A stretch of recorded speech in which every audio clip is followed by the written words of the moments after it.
नमस्कार दोस्तों, मैं हूं जी.आर. चौधरी। मेरी यूट्यूब क्लास में आपका तहे दिल से स्वागत है। आज की इस वीडियो में हम पढ़ेंगे 35 महत्वपूर्ण हिस्ट्री के क्वेश्चन। वीडियो अच्छा लगे तो दोस्तों को शेयर करें। ईस्ट इंडिया कंपनी की स्थापना कब हुई थी? ईस्ट इंडिया कंपनी की स्थापना 23 सितंबर 1600 को हुई थी। ब्रिटेन की किस महारानी ने ईस्ट इंडिया कंपनी के साथ व्यापार करने का अधिकार दिया था? तो ब्रिटेन की किस महारानी ने ईस्ट इंडिया कंपनी को पूर्व की तरह व्यापार करने का अधिकार पत्र दिया था? तो एलिजाबेथ प्रथम द्वारा। ईस्ट इंडिया कंपनी ने किस स्थान पर फोर्ट सेंट जॉर्ज किले का निर्माण कराया? मद्रास में करवाया था। प्लासी का युद्ध कब हुआ था? प्लासी का युद्ध कब हुआ था दोस्तों? प्लासी का युद्ध हुआ था 23 जून 1757 को। किस किस के मध्य? सिराजुद्दौला। किस किस के मध्य? सिराजुद्दौला व अंग्रेजों के मध्य ये युद्ध हुआ था। सिराजुद्दौला व अंग्रेजों के मध्य ये युद्ध हुआ था, प्लासी का युद्ध।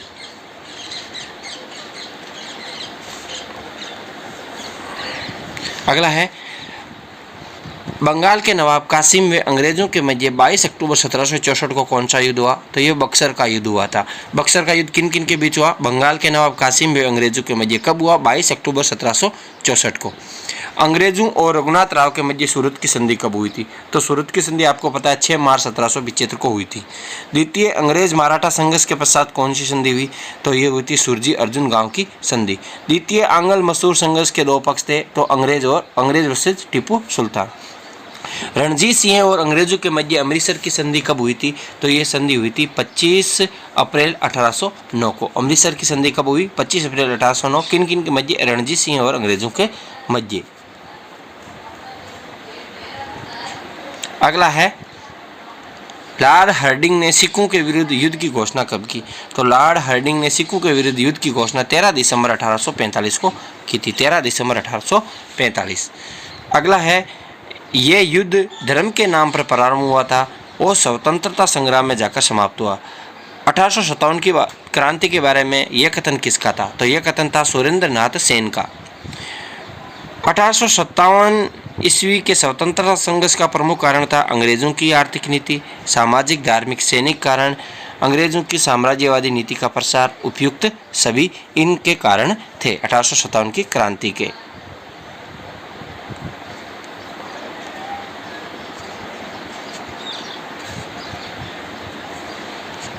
अगला है, 1857 ईस्वी के स्वतंत्रता संघर्ष का प्रारंभ कहाँ से हुआ?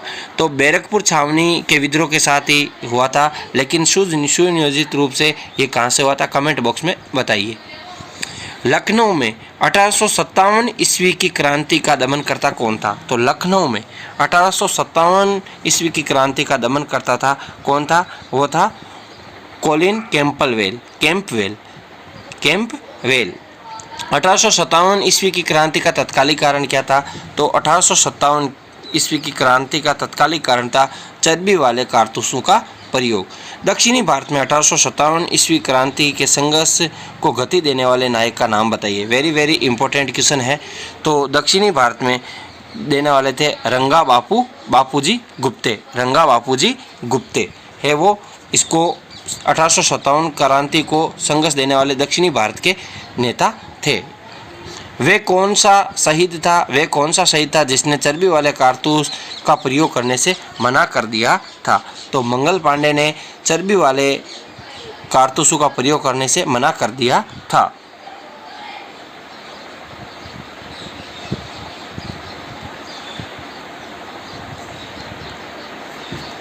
कानपुर में क्रांति का नेतृत्व किसने किया? तो कानपुर में क्रांति का नेतृत्व नाना साहब ने किया था।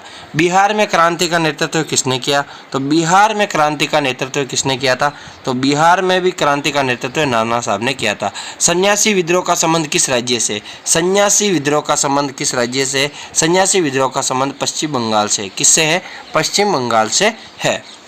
रामोसी विद्रोह का संबंध? तो रामोसी विद्रोह का संबंध किस राज्य से? तो रामोसी विद्रोह का संबंध पश्चिमी घाट से है। महाराष्ट्र में क्रांतिकारी गतिविधियों का प्रारंभ किया था? तो महाराष्ट्र में क्रांतिकारी गतिविधियों का प्रारंभ वासुदेव बलवंत फड़के ने किया था। वासुदेव बलवंत फड़के। अगला, अनुशीलन समिति का गठन किसने किया? तो अनुशीलन समिति का गठन पी मित्रा ने किया था। भारत में किसान आंदोलन का प्रमुख कारण था। तो भारत में किसान आंदोलन का प्रमुख कारण क्या था? तो भारत में किसान आंदोलन का प्रमुख कारण अंग्रेजी सरकार की प्रशासनिक भूमिकर नीतियां, लंबे समय तक बार बार अकाल पड़ना, किसानों से जमींदार सामंतों द्वारा अत्यधिक कर वसूली। उपयुक्त सभी। चंपारण किसान आंदोलन का संबंध किस फसल से था? तो चंपारण किसान आंदोलन का संबंध नील फसल से था। इंडियन नेशनल कांग्रेस की स्थापना कब हुई थी? तो इंडियन नेशनल कांग्रेस की स्थापना 1885 में हुई थी। जलियांवाला बाग हत्याकांड कब हुआ था? तो जलियांवाला बाग हत्याकांड कब हुआ था? तो ये हुआ था 13 अप्रैल 1919 को। कब हुआ था? 13 अप्रैल 1919 को।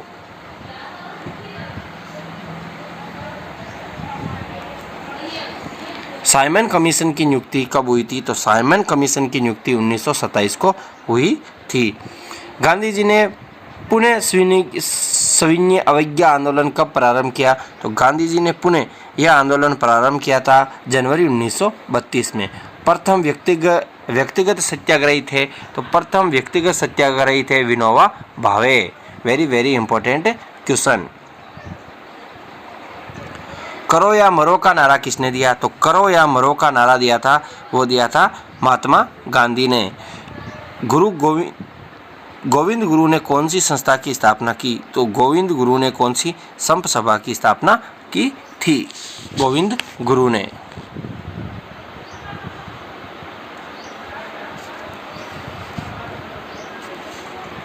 अगला है बिजोलिया किसान आंदोलन के नेतृत्वकर्ता कौन थे? तो बिजोलिया किसान आंदोलन के नेतृत्वकर्ता थे साधु सीताराम दास। कौन थे? साधु सीताराम दास।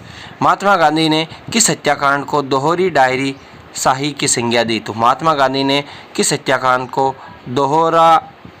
दोहरी डायरी शाही की संज्ञा दी थी? तो ये दी थी, किसे दी थी? नीमूचना हत्याकांड को। भरतपुर प्रजामंडल के संस्थापक कौन थे? तो भरतपुर प्रजामंडल के संस्थापक कौन थे?